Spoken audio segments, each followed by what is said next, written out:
पिछली वार्ता में हमने आपसे चर्चा की थी कि PCSJ की वैकेंसी आने वाली है और उसमें कॉन्स्टिट्यूशन और IPC, CPC, CRPC और एविडेंस एक्ट, ये सबसे इम्पोर्टेंट एक्ट होते हैं, सबसे ज़्यादा मार्किंग वाले एक्ट होते हैं। इसलिए इन पर एक सीरीज़ हम आप लोगों के लिए एग्ज़ाम तक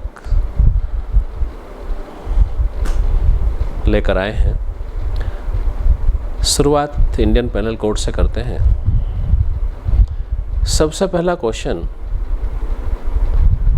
इंडियन पेनल कोड के पेपर में बन सकता है कि what are the stages of an offence. किसी ऑफेंस की स्टेजेस क्या हैं, क्रम क्या है।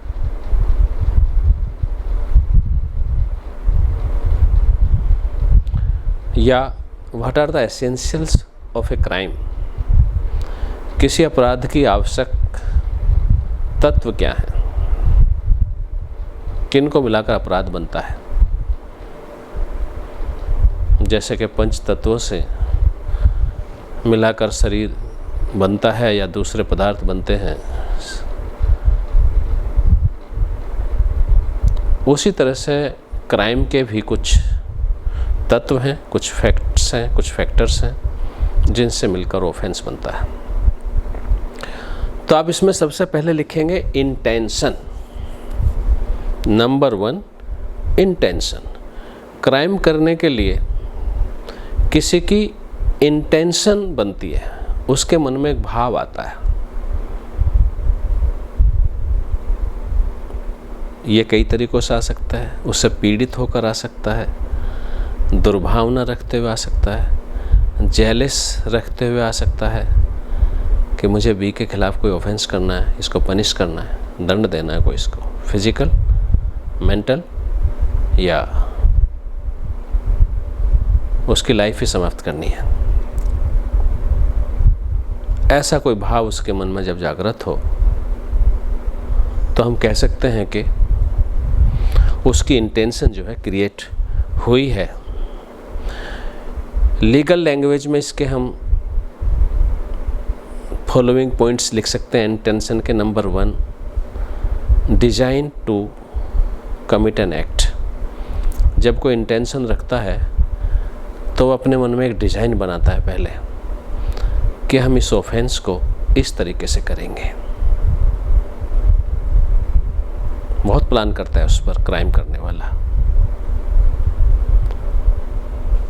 तो वो डिजाइन तैयार करना, ऑफेंस का तरीका ढूंढना, किस तरह से इसको कमिट किया जाएगा, वो पहली उसकी प्लानिंग का पार्ट बनता है। इंटेंशन का पहला पार्ट बनता है डिजाइन। डिजाइन करे उसको कि किस तरह से वो उसको एक्ट अपॉन करेंगे। दूसरा, जिस एक्ट को वो करने जा रहे हैं वो एक्ट कैसा होना चाहिए? Forbidden by law. कानून द्वारा इनकार हो कि आप ये काम नहीं कर सकते। Forbidden by law. तीसरा, विदाउट एनी एक्सक्यूज। वो उस काम को जो प्लानिंग कर रहा है करने की, बगैर किसी एक्सक्यूज के कर रहा है। कोई एक्सक्यूज नहीं है उसके पास। एक्सक्यूज कहाँ पर मिलती है हमें IPC में? सेक्शन 76 से लेकर 106 तक। अगर कोई कोर्ट का कारिंदा यानी कि कोर्ट सर्वेंट समन की तामील करने के लिए या वारंट की तामील करने के लिए या पुलिस अफसर मुलजिम को अरेस्ट करने के लिए प्लानिंग कर रहा है कि हम इसको कैसे पकड़ेंगे, हमारे कब्जे में नहीं आ रहा है, तो वो डिजाइन करना क्राइम नहीं, इंटेंशन नहीं है। कोई क्राइम की पहली स्टेज नहीं है, वो क्राइम ही नहीं है वो डिजाइन करना। इसके लिए विदाउट एक्सक्यूज तीसरा वर्ड है। अगर एक्सक्यूज है, क्योंकि लॉ की कंप्लायंस करना, चाहे वो गलत आदमी पकड़ा जाए फिर, लेकिन अगर वो गुड फेथ के साथ मिस्टर रामवीर पर ही तामील करना चाहता है समन की, उसी का नाम लिखा हुआ है और रामवीर नाम के 2 लोग हों उस गांव में, किसी एक पर वो कर दे या किसी एक को पकड़ लाए, किसी एक को गिरफ्तार कर लाए, तो फिर कोई ऑफेंस नहीं होता। इसलिए तीसरी शर्त है इसकी, विदाउट एनी एक्सक्यूज, कोई एक्सक्यूज नहीं उसके पास। तो जब आप एग्ज़ाम में लिखेंगे इंटेंशन, तो जो हमने पहला पार्ट बताया कि इंटेंशन एक डिज़ाइन है, उसमें लिखेगा कि डिज़ाइन कैसे कैसे होती है, क्या प्लानिंग करता है वो, क्या तरीका सोचता है, क्या मेथड सोचता है। पॉइजन दिया जाना चाहिए कि दूसरे तरीक़ों से अटैक होना चाहिए, स्नेक छोड़ देते हैं लोग कमरों में दूसरों के, या रेल की पटरी पर जो है डाल देते हैं किसी को, या एक्सीडेंट दिखा देते हैं, एक्सीडेंट टक्कर मारते हैं ताकि लोग एक्सीडेंट समझें, तब उस किसी की डेथ कर देते हैं। ये सारे एग्जाम्पल आप लिख सकते हैं।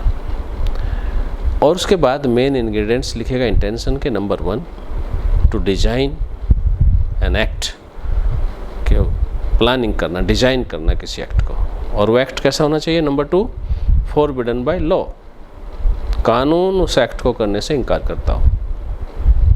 और नंबर 3, विदाउट एनी एक्सक्यूज, कोई माफ़ी ना हो उसकी। नेक्स्ट स्टेप आता है इसका प्रिपरेशन। जब वो इंटेंशन रखेगा तो प्रिपरेशन करेगा। प्रिपरेशन करने के लिए क्या करेगा, पॉइजन खरीदेगा, इलीगल कोई रिवॉल्वर खरीदेगा, उसमें यूज होने के लिए बुलेट्स खरीदेगा, या जैसा उसने डिज़ाइन किया हो वैसा एक्ट करेगा। अगर चीटिंग करनी है तो डॉक्यूमेंट तैयार करेगा, और अगर बैंक खाते से पैसा निकालना है किसी के तो एटीएम का क्लोन बनाने का प्रयास करेगा। ये प्रिपरेशन है।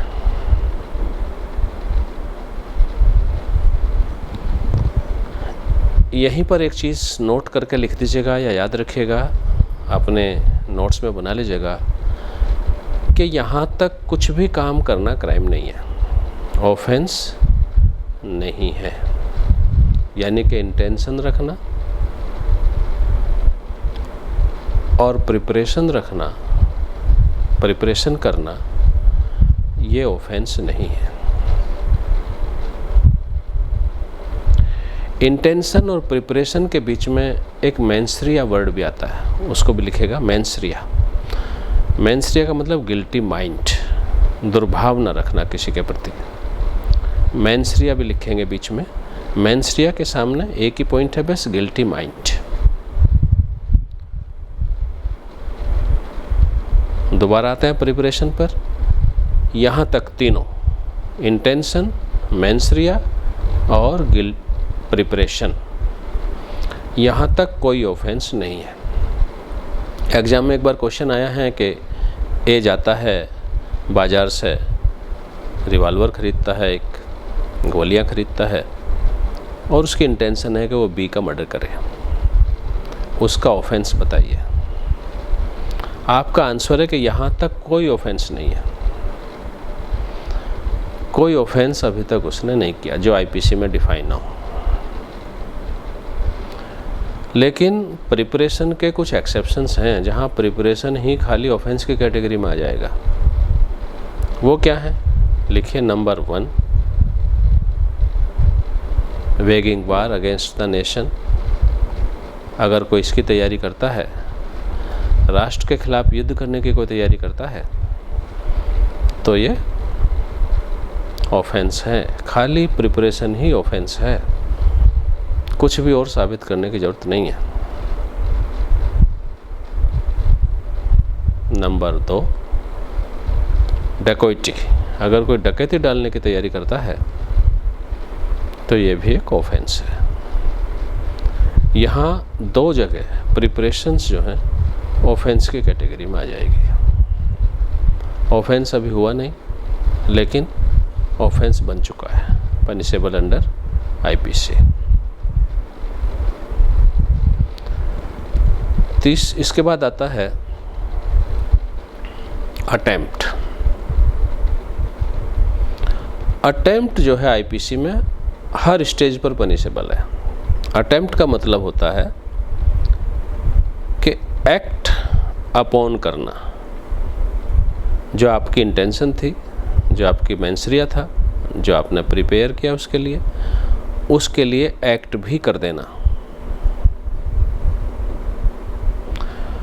और अगर वो एक्ट किसी एक्सटर्नल सर्कमस्टांसेस की वजह से, बाहरी परिस्थितियों की वजह से अधूरा रह जाता है, उसको हम अटेम्प्ट कहते हैं। यहाँ आप लिख सकते हैं डेफिनेशन ऑफ अटेम्प्ट। अटेम्प्ट किसको कहते हैं?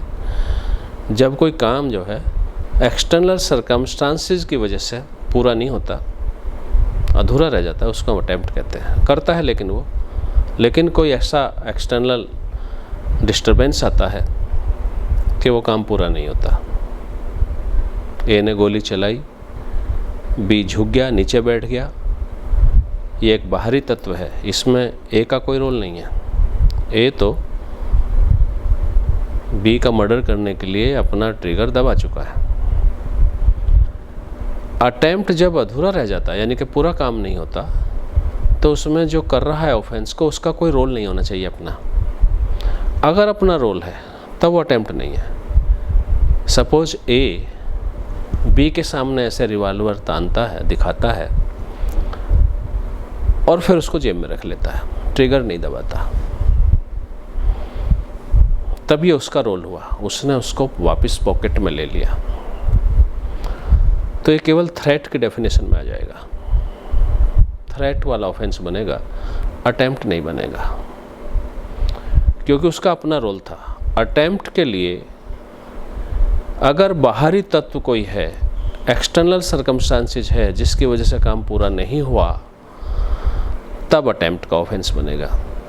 और अगर खुद मुलजिम विड्रॉ कर जाता है, उसका अपना रोल आ जाता है, तब अटेम्प्ट नहीं होगा। आपके सामने जब वो ऐसी प्रॉब्लम बनाकर पूछे पेपर में, तो ध्यान रखिएगा कि अगर उसका अपना खुद का रोल है, उसके मन में आया, वो घर से निकला है, चला है, गेट तक पहुंचा है, वापस आ गया है, तो ये अटेम्प्ट नहीं है। लेकिन वो गेट तक गया है, उसने गोला फेंका है, वो मिस हो गया है, ये अटेम्प्ट है। क्योंकि मिस अगर हुआ है तो उसमें उसका अपना कोई रोल नहीं है, वो एक बाहरी सर्कमस्टांसेस थी, एक्सटर्नल सर्कमस्टांसेस थी, उसकी वजह से नहीं हुआ।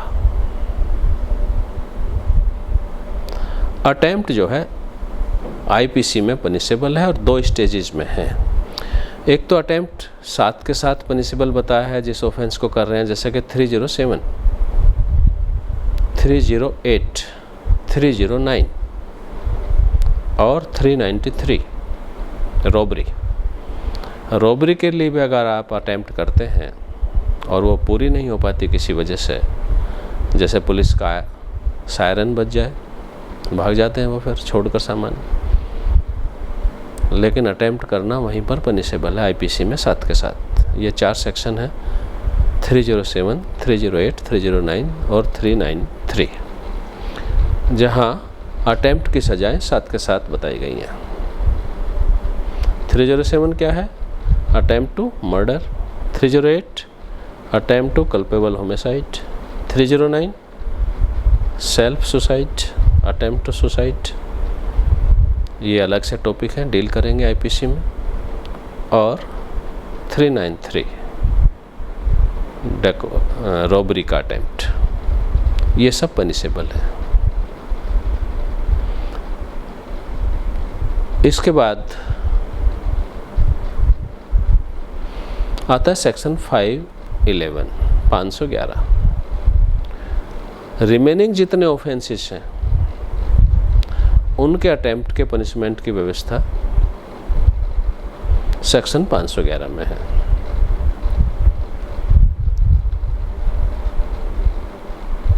यहाँ जो 511 में हम डील करेंगे कि अटेम्प्ट किसको कहेंगे,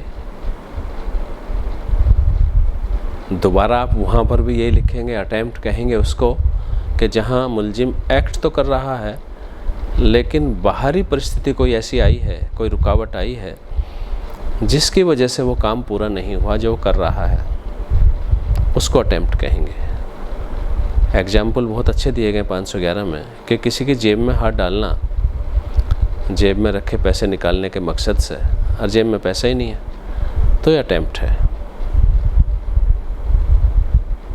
अगर पूरा नहीं हुआ ये अटैम्प्ट तो इस वजह से कि जेब में पैसे नहीं थे, मुलजिम ने कोई कमी नहीं छोड़ी अपनी तरफ से। ऐसे दूसरा है कि वो बॉक्स में उठा लाता है, बॉक्स को ताला तोड़ता है और उसके अंदर भी कोई मटेरियल नहीं मिलता, तो ये भी चोरी का अटैम्प्ट है पर्याप्त, क्योंकि एक्सटर्नल कोई सिचुएशन थी जिसकी वजह से वहाँ पैसा नहीं मिला। मुलजिम का अपना कोई विड्रॉल नहीं है।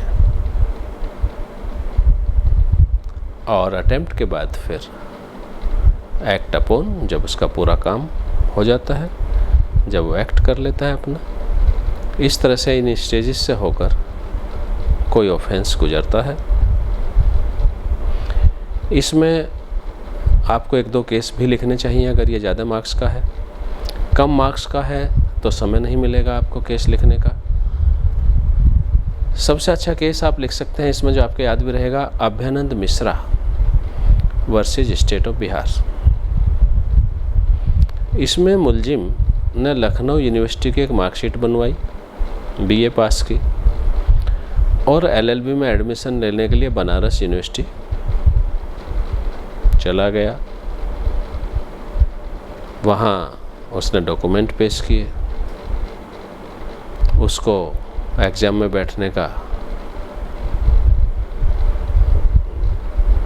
सर्टिफिकेट भी मिला, रोल नंबर मिला, अलॉट हुआ।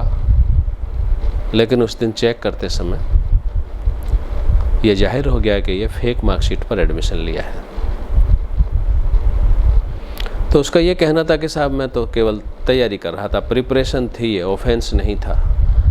ऑफेंस नहीं बनता, क्योंकि प्रिपरेशन तक कोई ऑफेंस नहीं बनता, जैसा हमने आपको बताया था, एक्सेप्ट्स फ्यू एक्सेप्शंस। कोर्ट ने कहा नहीं, ये प्रिपरेशन नहीं था, ये अटेम्प्ट था। प्रिपरेशन होता अगर आपने केवल एक बीए की फर्जी मार्कशीट बनाई होती और अपने घर में रख लिया होता और यूनिवर्सिटी ना आए होते लॉ में एडमिशन लेने के लिए। जब आप यूनिवर्सिटी लॉ में एडमिशन लेने के लिए आए हैं तब ये अटेम्प्ट है, और अगर अटेम्प्ट है तब पनिशेबल है सेक्शन 511 में। और अगर रिमेनिंग अटेम्प्ट है जो 307, 308, 309 में बताए हमने आपको, और रॉबरी के लिए बताए, वो देन एंड देयर उन्हीं पर्टिकुलर सेक्शंस में पनिशेबल है। आप इस केस को इसमें लिख सकते हैं।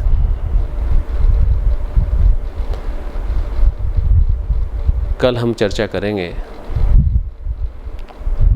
डिफरेंट जो डेफिनेशंस हैं आईपीसी में, सेक्शन 6 से लेकर 52 तक, उसके बारे में। वैसे एक छोटा सा टॉपिक सेक्शन 1 से लेकर 4 तक भी बनता है, इसमें भी कभी कभी पूछ लेते हैं ज्यूरिडिक्शन के बारे में, तो इस पर भी पहले बताएंगे, और इसके बाद फिर जो जनरल डेफिनेशंस हैं 75 तक, उसके बारे में चर्चा करेंगे। Thank you.